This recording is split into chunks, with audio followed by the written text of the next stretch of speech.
Amém? Minha saudação a todos, com a paz do Senhor Jesus. A saudação ao pastor Gilberto, pastor Exercício, obreiros da casa do Senhor, nosso pastor Ireni, que estará ministrando a palavra nesta noite. E a você que nos ouve pela TV Informativo, que Deus abençoe teu lar, a tua vida. Nós temos uma palavra no livro de Lucas, no capítulo 15, para nós estarmos lendo junto. E vamos juntos estar orando.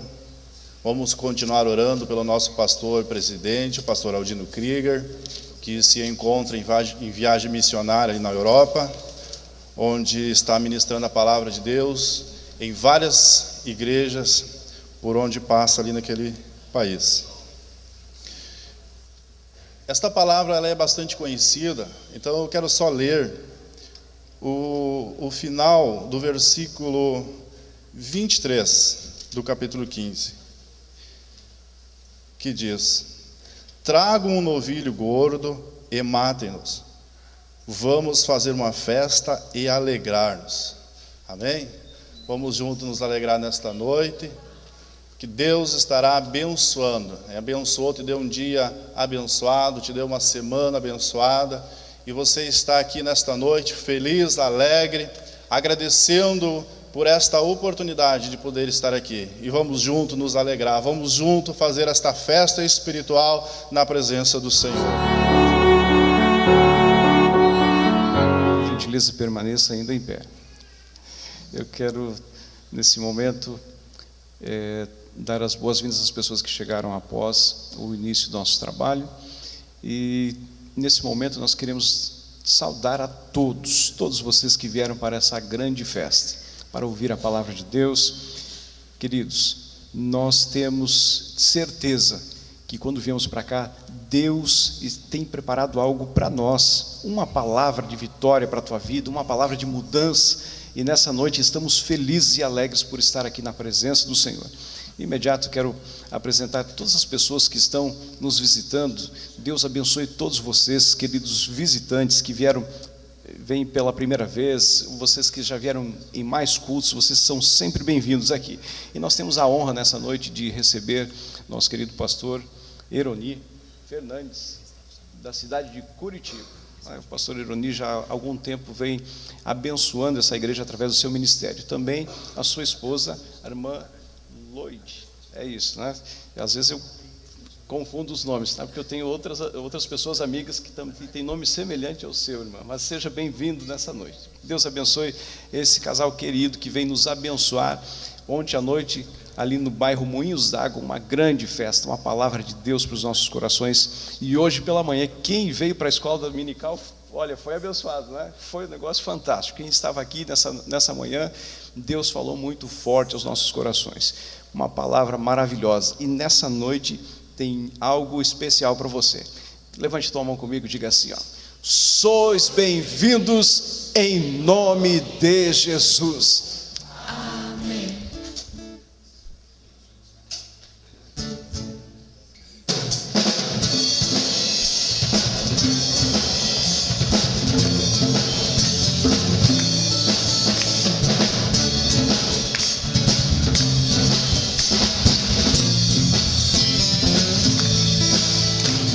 Estamos reunidos para louvar ao Senhor. Sua glória como um rio está neste lugar. Hoje estamos reunidos para louvar ao Senhor. Sua glória como um rio está neste lugar. Comunhão e adoração é o que Deus reservou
com alegria que eu saúdo a todos na bênção e na paz do Senhor Jesus. E graças a Deus já fui muito abençoado ontem, hoje de manhã. Deu um trabalho para sair da cama, tive que estudar à noite a lição. Mas quando Deus planeja as coisas, não tem sono, a gente vem e Deus mostra, olha, por que você estava aqui. Quem estava aqui hoje, certamente entendeu por que veio aqui. Eu, pelo menos, fui muito abençoado. Sabe que, eu vou testemunhar, eu contei a história de Adão, que tinha uma árvore que era a proibição, que era a regra para ele, né? Falou, ó, você tem o paraíso, mas cuide dessa árvore. Foi um momento que Deus me deu ali, e que eu fui para casa pensando na minha árvore. Falei, qual é a regra que eu tenho que tomar cuidado para que Deus realize o seu plano na minha vida? Aonde eu tenho que tomar cuidado? Deus é assim. Às vezes a gente está falando, você acha que nós estamos falando para vocês, mas Deus usa a gente para falar com a gente. Amém? E hoje, meus amados, Deus me deu uma palavra. Eu fico assim pensando, Deus às vezes dá umas palavras para a gente que é muito desafiante de falar. Mas Deus nos dá autoridade. Eu quero que você abra sua Bíblia no Evangelho de João, capítulo 8.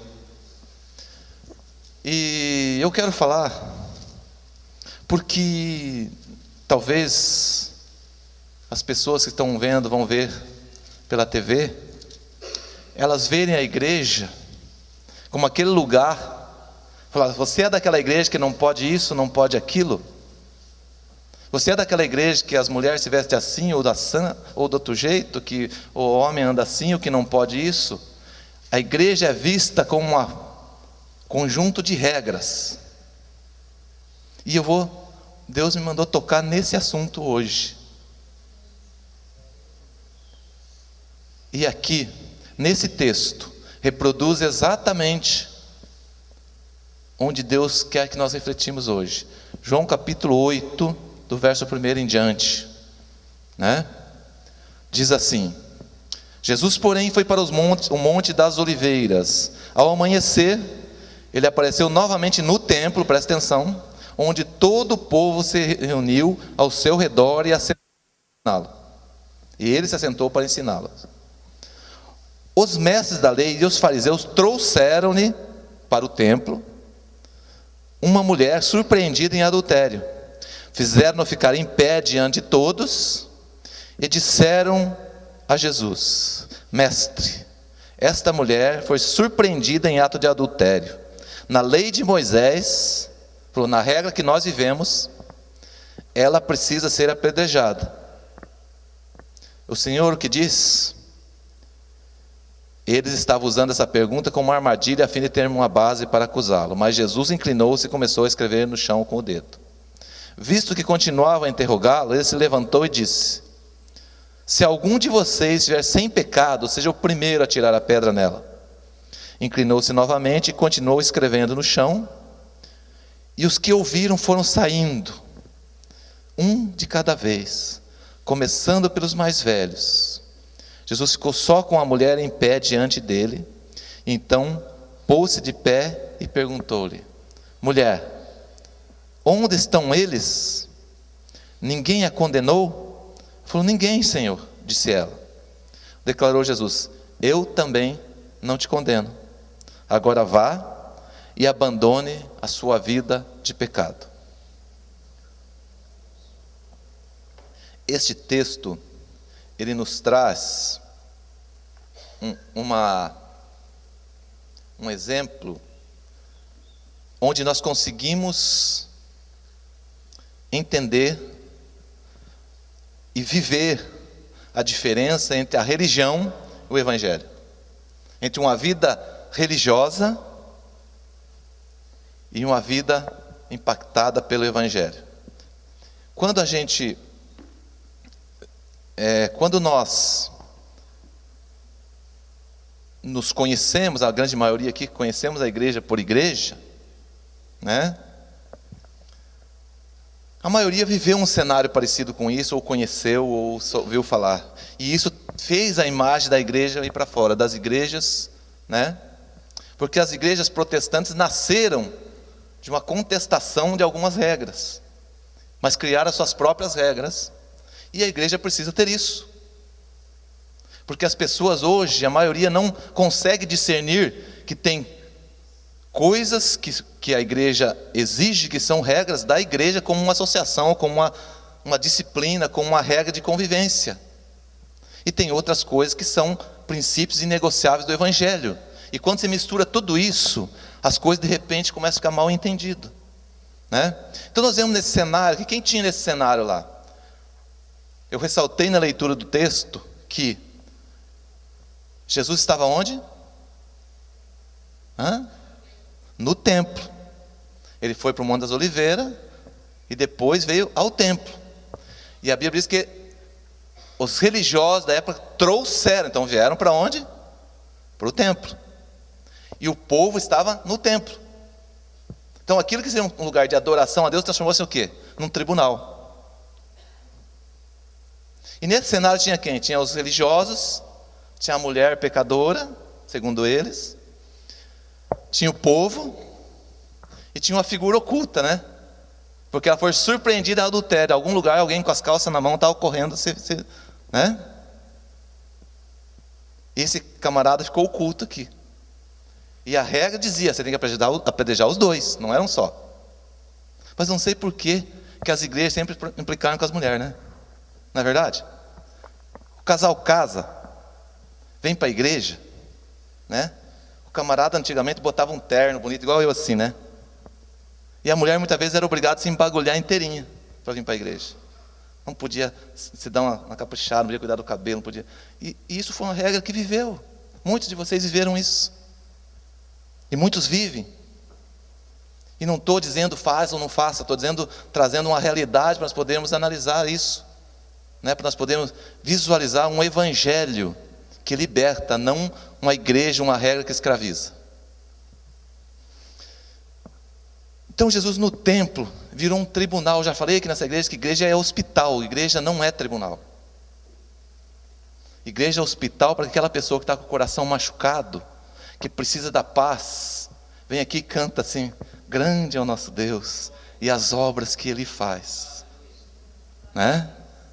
E que diz que na oração eu se sinto seguro, eu tenho paz, eu encontro paz. É isso que você tem que vir fazer aqui. Quando você chega lá que o dia teu virou, está de ponta cabeça, que as coisas tudo deu errado, você vem aqui, tem um bálsamo, uma palavra para o seu coração. Não é aqui para vir alguém olhar para a sua vida e dizer: ó, você está fazendo isso, você está fazendo aquilo, está fazendo lá. Isso o próprio evangelho tem que produzir na sua vida. Você está dizendo: opa pastor, vai acabar as regras hoje aqui? Não.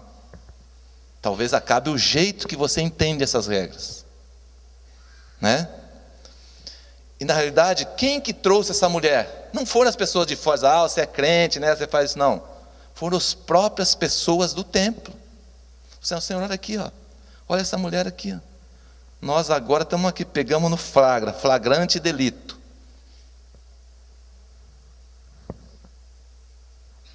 E no transcorrer, Jesus, então tá bom. Então vocês, cada um que não tem pecado, atira a primeira pedra nela. Por quê? Jesus condenou ela? Jesus não. Eu falei: então se o povo não te condenou, eu não te condeno. Porque o evangelho de Cristo não se baseia em cumprimento de regras morais. As igrejas e a sociedade se tornou muito moral e menos espiritual por causa disso. Pecados morais sempre foram muito mais condenáveis que qualquer um dos outros. Citei ontem, eu estava falando o caso da mentira, o caso de trapaceio nos negócios e tal. E as pessoas vivem aí na sociedade como se fosse. Agora, se cometer um erro moral, pronto. Não estou dizendo que um erro moral, não estou fazendo uma apologia ao erro, não. Mas é que tem que ter equidade. O pecado é pecado, seja ele moral, espiritual, comportamento, seja como for. Pecado é pecado. Agora, por quê? Porque nós cultuamos muito o exterior. Nós somos muito de olhar o exterior. Eu me lembro muito quando Deus chamou Samuel para ungir Davi, né? E chamou lá, falou: você vai lá ungir o rei lá. E chegou na casa de Jessé, e começou a passar os filhos. De repente, aquele grandão, bonitão, né? Aquele cara todo empombado, caminhando assim. Falou: esse tem cara de rei, jeito de rei, já vou ungir. Ele falou assim: peraí. Não. Deus não vê como vê o homem vê o exterior. Mas eu estou vendo o coração, esse camarada que não serve para o que eu quero. Vai atrás do ruivinho, sardento, desprezado, que está lá cuidando das ovelhas. É esse que eu quero, aquele lá. E às vezes você, naquilo que as pessoas acham que você está numa insignificância, Deus está procurando você. Fala: é você que eu quero. Jesus não condenou aquela mulher por quê? Porque ninguém que estava ali tinha condição. Não cabe ao ser humano julgar ninguém. Ele disse: primeiro você julgue você. Ele disse: você está sem pecado? Aí você pega a pedra e atire. A Bíblia ensina, lá em aquele texto que nós lemos no dia de Santa Ceia, o que ele fala? Vá lá no cartório, tira a certidão de casamento, faça isso, faça aquilo. Não, ele fala: examine-se a si mesmo.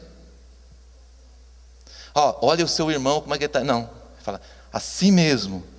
Tome a decisão se está digno de comunhão para participar desse momento. Jesus falou: vocês não podem. E depois tem um momento na Bíblia, quando Jesus falou da parábola do joio e do trigo, ele falou assim: olha, plantou-se o trigo e de repente veio o inimigo e semeou o joio. Os homens da regra chegaram: vamos arrancar, Senhor, nós vamos lá arrancar esse negócio. Ele falou: negativo, esse é problema meu, deixa o joio. Por vocês não saberem direito as coisas, você vai lá arrancar joio e arranca trigo junto. Eu sei cuidar disso, esse é problema meu, não se meta nisso. O que teve de gente que foi arrancador de joio e trigo junto. E às vezes ele era o próprio joio que estava ali a serviço do inimigo, arrancando as pessoas da igreja e pondo para fora.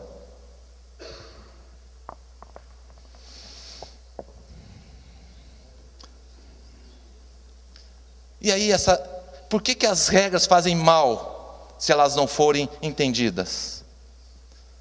Porque elas nos fazem viver uma vida religiosa e não uma vida de transformação que o Evangelho que o Evangelho produz por si só na nossa vida. E que elas vão existir, nós temos que coexistir com essas coisas, porque se nós formos, a tendência do ser humano é totalmente do lado esquerdo, né? É tudo de errado. Se você deixar as águas correr conforme elas vão, né? O homem vai ter 10 mulheres, a mulher vai ter meia dúzia de namorado, não paga a conta, não faz isso aqui, vira uma sociedade com a podridão moral que nós estamos vendo por aí. E nós, o Evangelho, tem que produzir em nós algo que dê significado, que nesse mundo onde ninguém cuida de si, poucas pessoas estão preocupadas com isso, o Evangelho tem que produzir essa transformação em nós. E para isso são necessários que algumas regras sejam, mas essas regras não podem ser um fardo, né? Você quer ver? Às vezes parece que essas regras é igual uma dieta, né? Parece que todas as coisas boas ficam do lado de lá, e você é obrigado só a viver com as coisas ruins, né? Picanha, pode?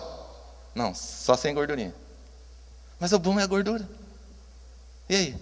Não pode. Está do lado de lá, né?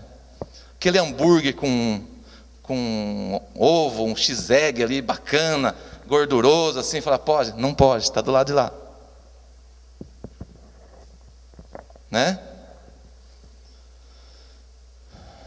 Batata frita, uma torta, vai lá na Suíça, lá aquela vitrine lá, fala assim, você está lá, o médico falou: não, está tudo do lado de lá. E vocês dizem: mas espera aí, essa vida é uma vida de sofrimento, né? Eu que sou um chocolate, o médico falou: você para com isso, porque senão Não vai dar certo. Você vai deixar uma viuvinha muito nova. Falei, não, aí não prestou não. Melhor parar de chocolate. Mas se não tiver um preço caro a pagar, você... E aí?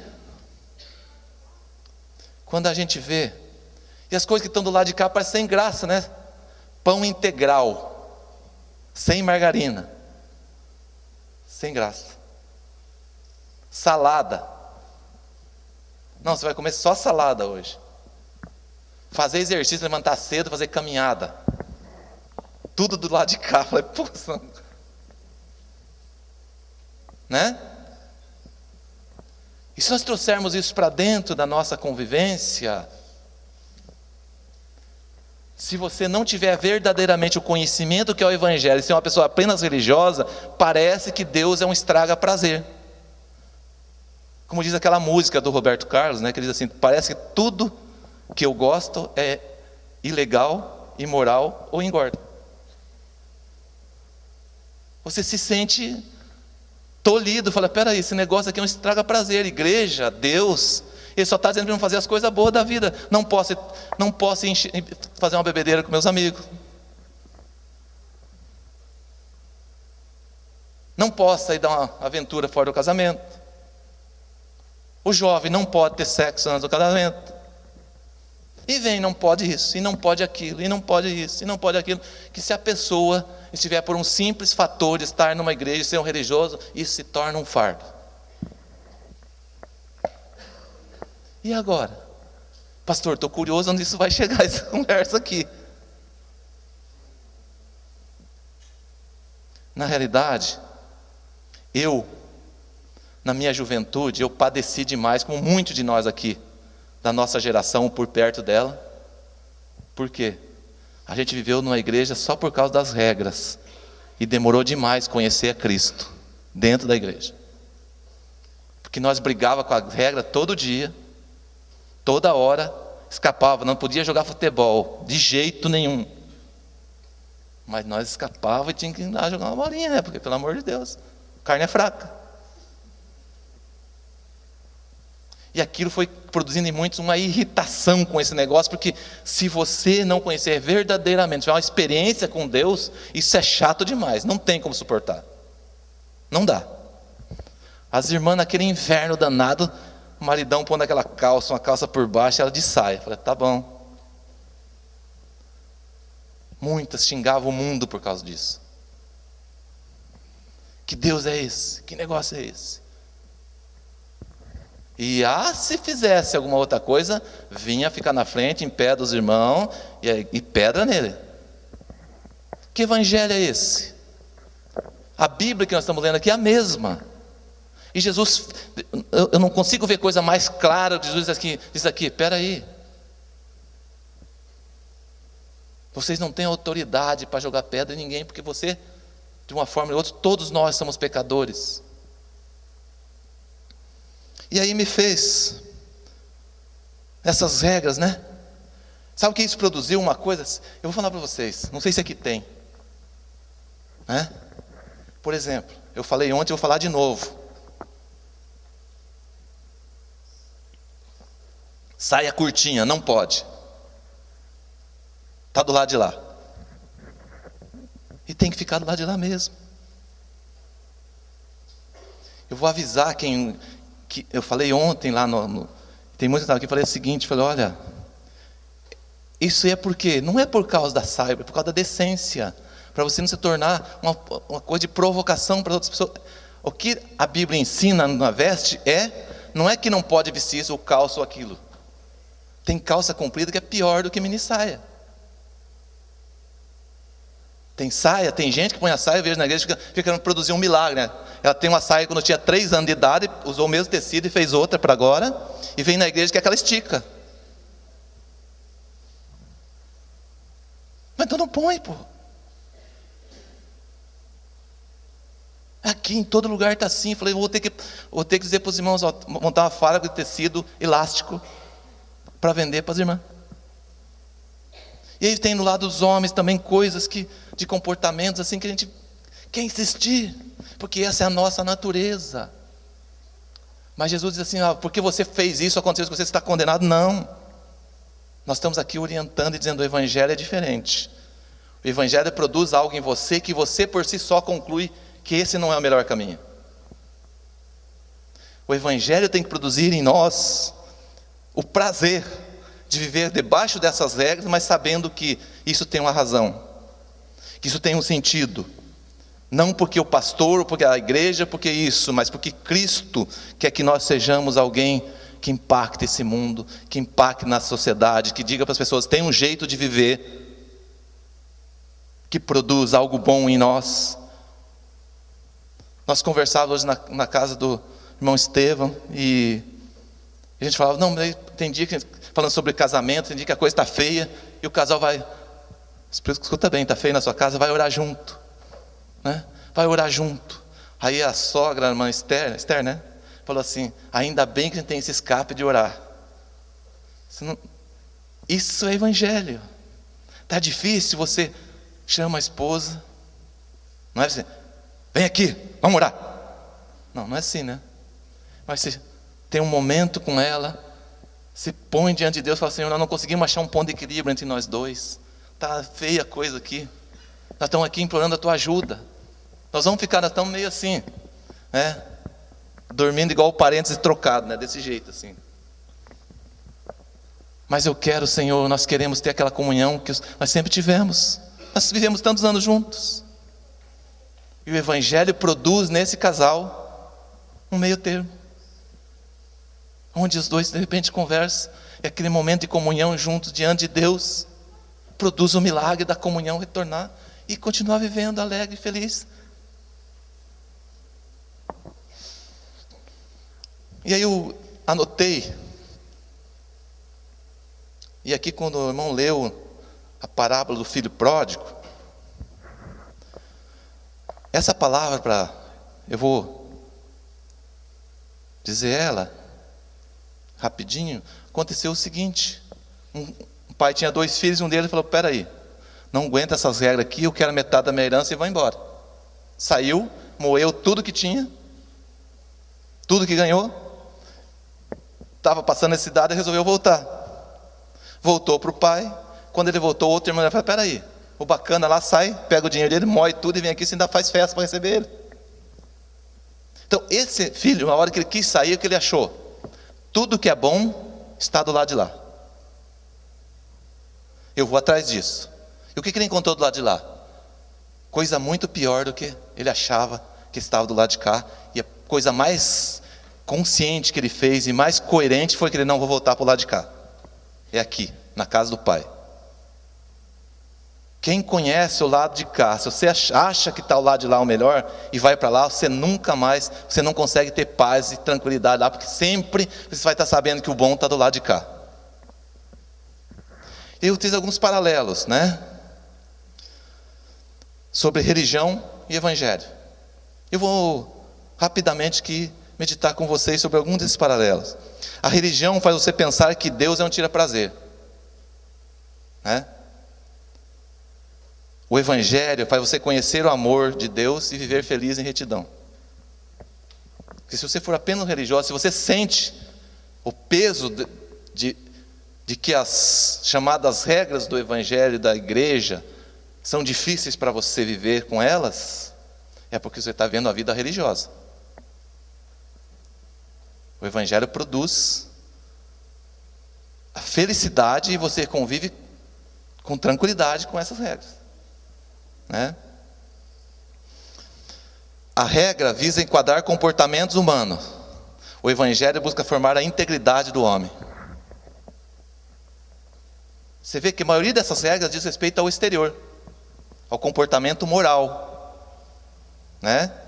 E estão certos. Não estou dizendo aqui que essas regras não abolir, não é isso. Estou dizendo que nós temos que encontrar o prazer de viver dentro dessas regras. As regras para você sentir, muita regra para você se sentir uma pessoa errante. Puxa, eu não consigo. Você se sente todo dia, você erra uma coisa e fala: meu Deus, não dá certo. A juventude então é difícil, porque, meu Deus, vai namorar, como é que namora hoje sem né? Aí a namoradinha chama o menino para ir sair, mas o sair já é um saído, e ele fala: não vou. Aí ela esculhamba com a opção sexual dele, diz coisas que denigram a imagem dele.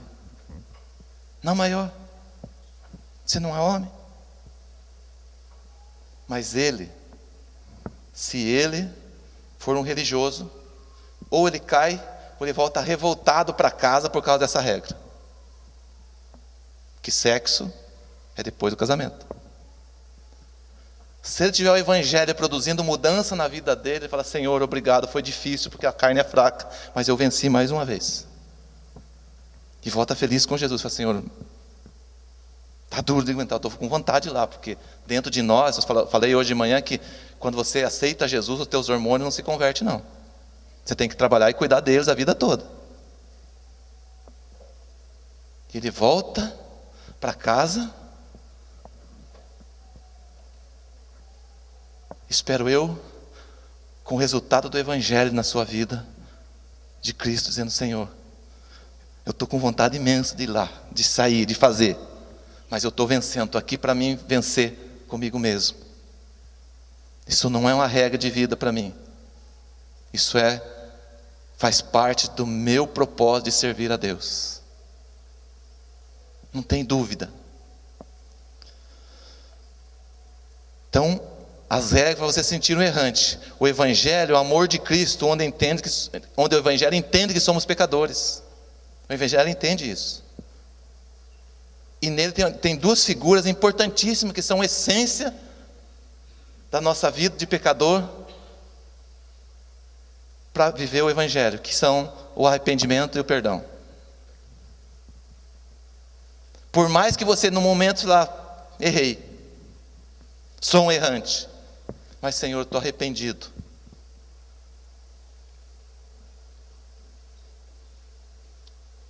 Senhor, me perdoa. O que vai acontecer com ele? Perdoa. Se aquela mulher, no dia seguinte, fosse pega em adultério de novo, e chegasse lá e trouxesse ela para Jesus e falasse: Jesus, você deixou, não deu nada para ela fez de novo. O que Jesus ia falar para ela? Sua doida, te livrei das pedradas ontem, agora você está pronta de novo, você quer ir para o inferno? Não. Jesus ia dizer para ela de novo: sabe por quê? Você se arrependeu? Eu também não te condeno. Mas olha, presta atenção. Vai e não peques mais. Porque ele mesmo ensinou. Ele fez até uma matemática lá. Quantas vezes eu devo perdoar? Não é você contar dia a dia quantos. Ele deu um número para dizer: poxa, não precisa contar. Você vai perdoar quantas vezes for preciso. O perdão, ele não tem fonte esgotável. O perdão é inesgotável. Desde que esteja no outro lado, tem uma coisa chamada arrependimento. Ele falou: você perdoa 70 vezes 7. Não é só 490 vezes por dia. Porque senão às vezes nós ia esgotar o número. Falar: peraí, Deus, agora tem que calmar porque acabou o estoque. Então, não, é infinito. O perdão abrange a sua vida, com só uma condição: o Evangelho tem que produzir em você o arrependimento do seu erro.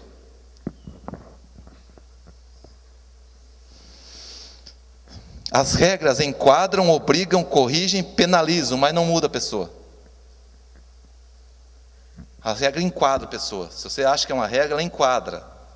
Você tem que viver porque aqui, mas a primeira chance que você tem, você cai fora dela, né?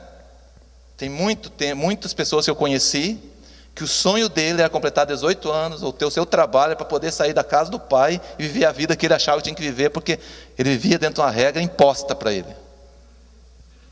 Ele era apenas uma pessoa convencida, ou uma pessoa que estava ali, mas ela não era uma pessoa convertida, não tinha o Evangelho, não tinham ensinado para ele o que o Evangelho produzia na sua vida. As regras corrigem e penalizam. O Evangelho pressupõe a mudança de vida. E essa mudança de vida faz com que uma pessoa, que eu sei que aqui tem muitos com histórias assim, que ou fazia tudo errado, ou vivia na bebedeira, tinha um conceito social zero, e de repente o Evangelho produziu nele uma nova criatura, uma nova pessoa, e hoje é uma pessoa respeitada, fruto do Evangelho. Tem um pensador alemão, economista, Max Weber, num livro chamado A Ética Protestante e o Espírito do Capitalismo, ele diz: as nações que foram cultivadas com base do ensino protestante, elas enriquecem mais, eles dizem mais porque esse povo sabe viver dentro das regras, eles são treinados, eles têm condições, os princípios que eles vivem, faz com que a nação que eles habitam seja próspera. Para mim isso é Bíblia pura, né? Feliz é a nação cujo Deus é o Senhor. Pronto. Esse é o Evangelho. Não produz só em você, produz na vizinhança, produz no seu trabalho, produz onde você estiver, que você, às vezes, e a gente, isso não, é uma coisa que a gente praticamente perdeu, mas antigamente o crente era um cara chato, sentava do lado, tudo bem, bom dia, Jesus te ama, e Evangelho nele. Mas hoje, na sociedade moderna, as coisas acontecem de outra forma. Você lá no seu trabalho, as pessoas veem que você é uma pessoa diferente, as pessoas veem que você tem algo a mais, e às vezes a pessoa angustiada espera você chegar, para que o Evangelho também produza nela algo diferente que ela já produziu em você. O Evangelho propõe mudança de vida, forma integridade, fazer o homem íntegro, né? Integral, que ele não se corrompe, produz homens que têm valor e não têm preço. Pessoas que têm preço é aquele que, conforme o tamanho de cheque ou da propina, igual você está vendo por aí, ele muda a opinião, ele pisa em cima dos seus princípios. Pessoa que tem valor não tem nada nesse mundo que faça ele mudar e fazer coisa errada em função disso. As regras são um fardo pesado, e essas vão matar. O que o Evangelho diz, né? Vinde a mim todos que estáis cansados e oprimidos, e eu vos aliviarei, porque o meu fardo é leve, em mim você encontra descanso para a sua alma. Tem muita gente dentro da igreja que precisa conhecer esse Evangelho e tirar o fardo das costas e viver feliz com Jesus.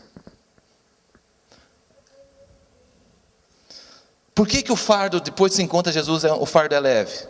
Você quer ver uma coisa? Quantos aqui fumavam quando se converteram? Vários. Deixar de fumar no princípio foi um trabalho. Tem pessoas que têm uma libertação fantástica, mas tem pessoas que dá trabalho. Não dá? Só que depois, hoje, por que o fardo se tornou leve? Lá foi pesado. Mas hoje, não fumar para você te causa algum problema? Não. Você não sente falta, não é fardo nenhum. Porque o Evangelho produziu em você uma libertação. O Evangelho produziu em você o alívio desse fardo. Como tantas outras coisas que eram um fardo no começo, que é difícil, depois que você realmente aprende, vive o Evangelho, vive com Cristo, muda completamente na sua vida, você não sente mais.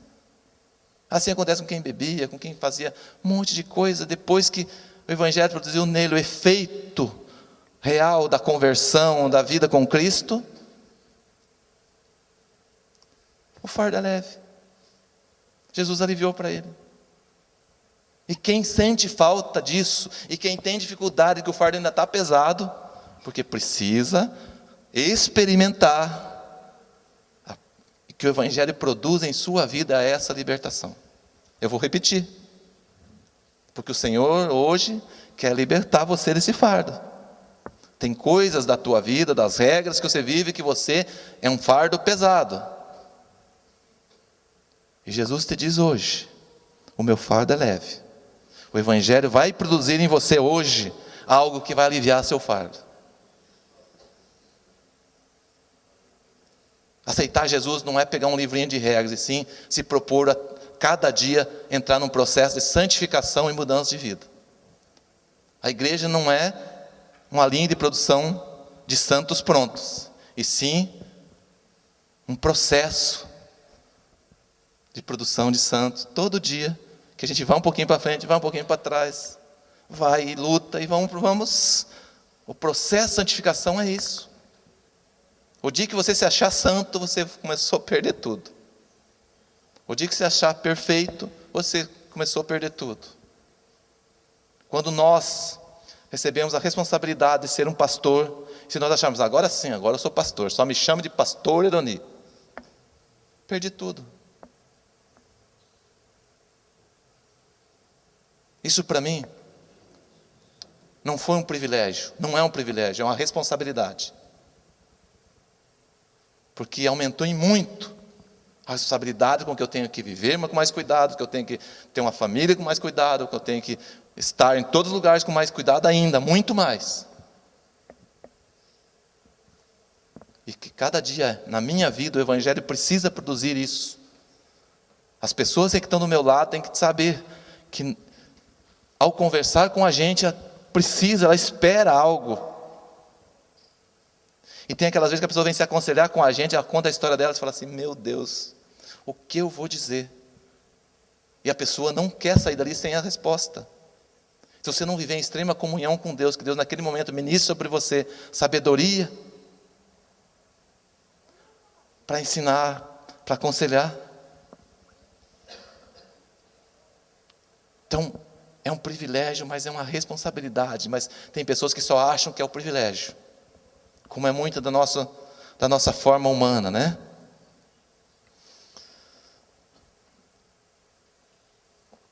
Regras produzem culpa. Evangelho produz arrependimento.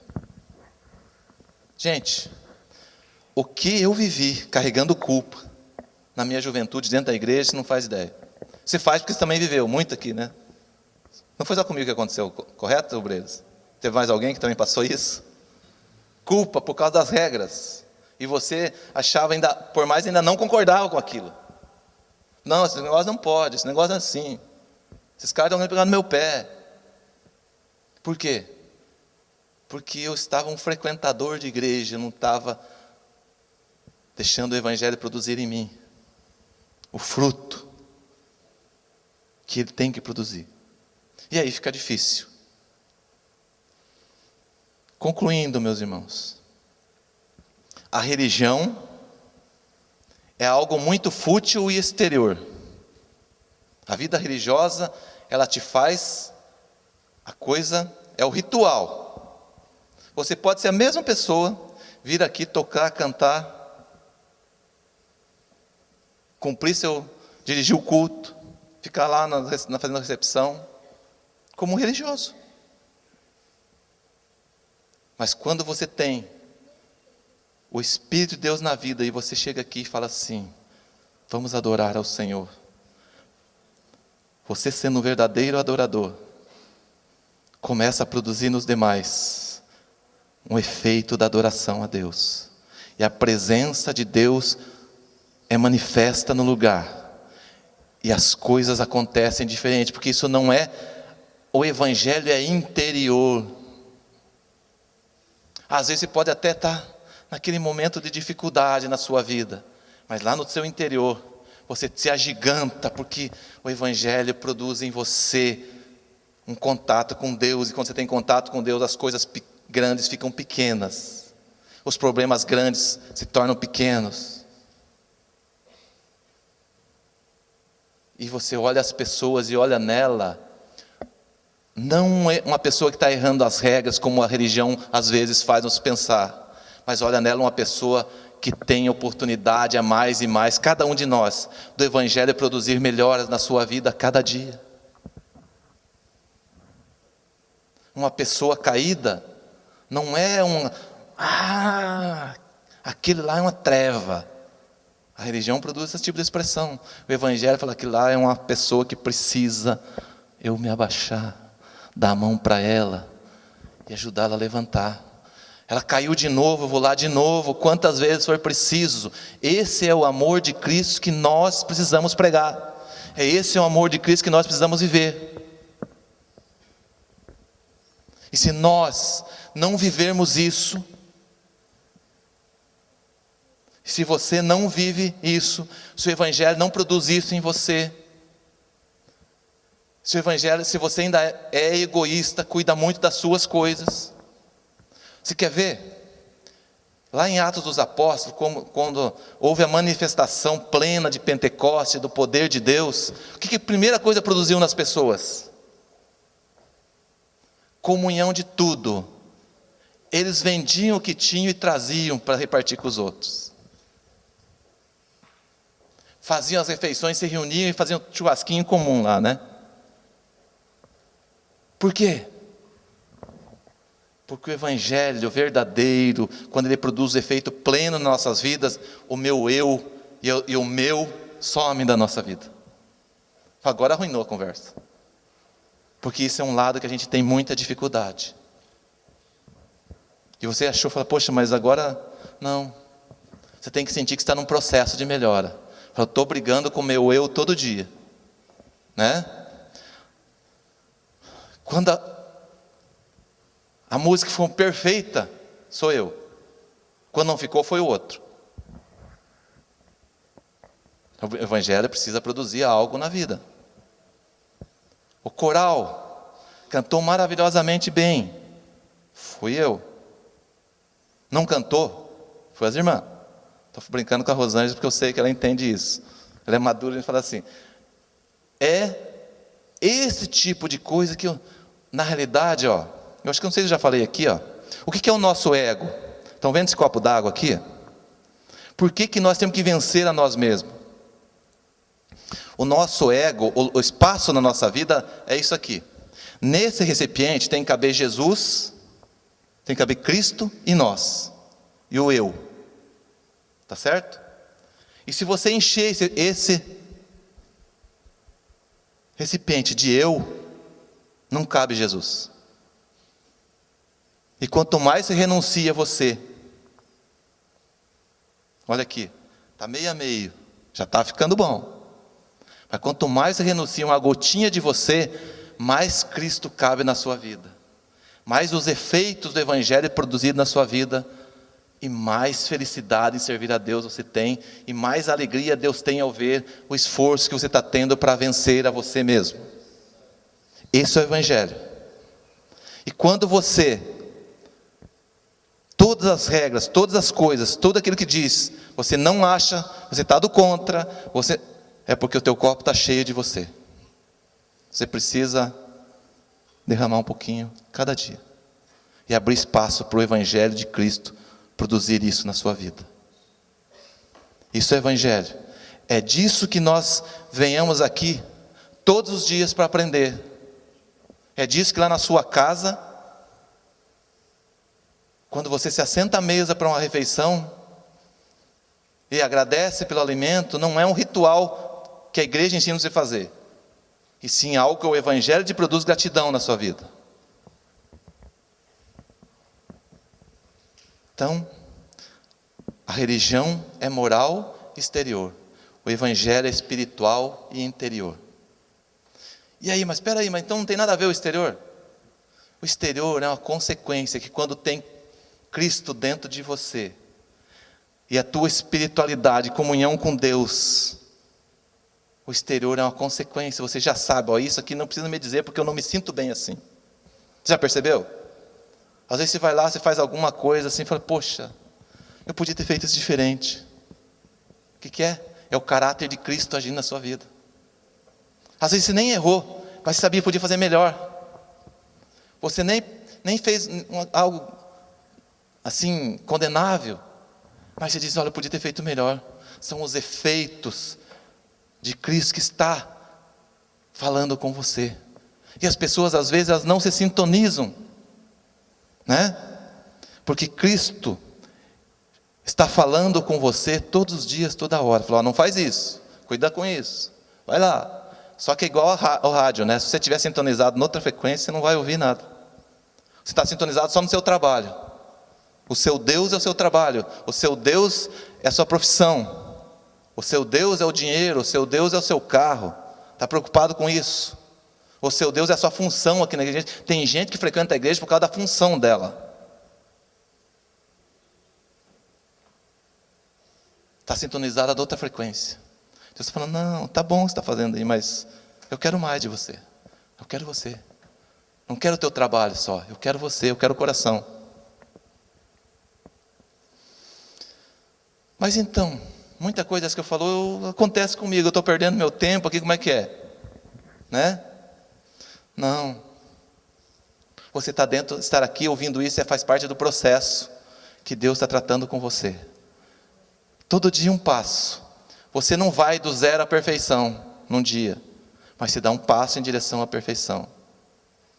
O Evangelho produz em nós o desejo e nos ensina o caminho de nós andarmos em direção a termos cada dia em nós o caráter de Cristo. E o caráter de Cristo faz com que, por onde você passa, a luz que brilha de Cristo, que brilha em você, resplandeça perante as demais pessoas. E às vezes do nada, nós mudamos de escritório, lá em Curitiba, na nossa empresa, e tem outros escritórios no mesmo ambiente, e a senhora, no terceiro dia, eu nunca, não falo isso, já falei ontem, eu não fico proclamando, eu sou crente, eu sou, né? Eles nem sabem que eu sou pastor. Não preciso falar isso. Eu preciso que a minha vida fale isso. A minha carteirinha não vai fazer diferença na vida delas. Agora, o meu testemunho vai. E aí, eu estava lá fora tomando um cafezinho, chega ela toda assim, e fala, seu Ironi, posso te fazer uma pergunta? Eu falei, claro que pode. O senhor é crente, né? Eu falei, por que você acha? Não, você é diferente dos outros. Eu falei, mas não fiz nada, faz 3, 4 dias que estou aqui. Eu falei, não, mas quando eu enxerguei o senhor, eu vi que o senhor é diferente. Isso é evangelho na nossa vida. É esse evangelho. Eu não precisei falar nada para ela ver que Cristo vive em mim. Mas isso não é uma coisa de eu dizer, legal, agora a pessoa está vendo. Não. Eu falei, poxa, eu tenho que cuidar mais de mim ainda, para que mais pessoas vejam. Tem pessoas que não estão conseguindo ver Cristo em mim ainda. E eu tenho certeza, se um dia ela chegar assim, tem qualquer coisa que ela precisa, ela fala assim, você pode me dar uma palavrinha? Eu preciso de um conselho. Outra pessoa, às vezes, lá do escritório está mal, fala, não, converse com o Ironi, ele é uma pessoa que vai te dar um conselho. Eu nunca falei nada para ninguém. E tenho certeza que vocês aqui têm histórias como essa na vida, porque o amor de Cristo habita em vocês. O Evangelho produziu o efeito em vocês. Você não precisa pôr um outdoor na sua tese, eu sou crente, se quiser conselho, fale comigo. As pessoas vão naturalmente ver Cristo resplandecer em você.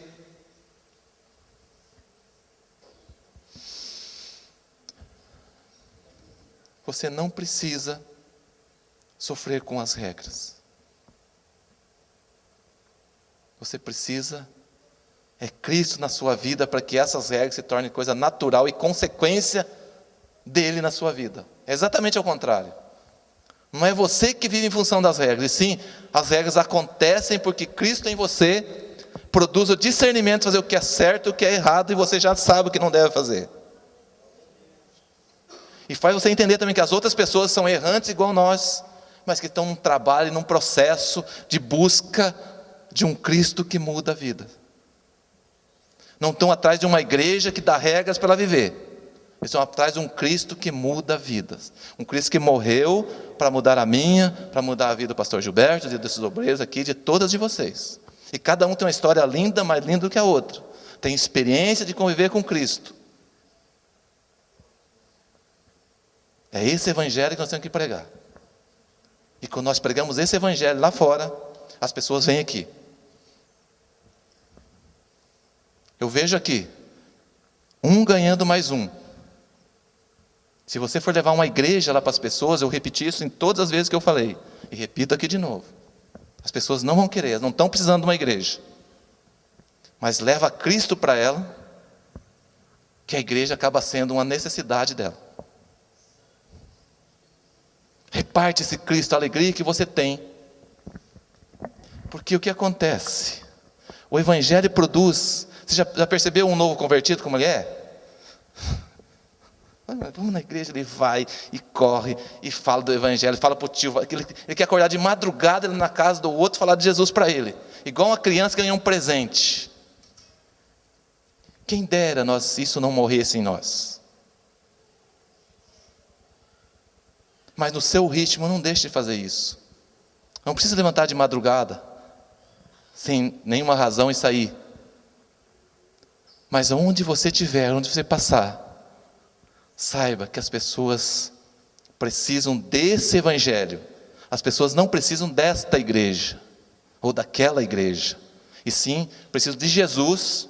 E depois, conhecendo Jesus, essa igreja, essa ou aquela igreja, torna-se um lugar de adoração ao Deus que ela recebeu.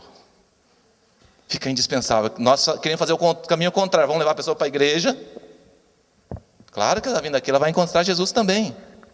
Mas a gente fala muito da igreja para ela. Não, você tem que falar do Evangelho. Falar do que o Evangelho produz na vida.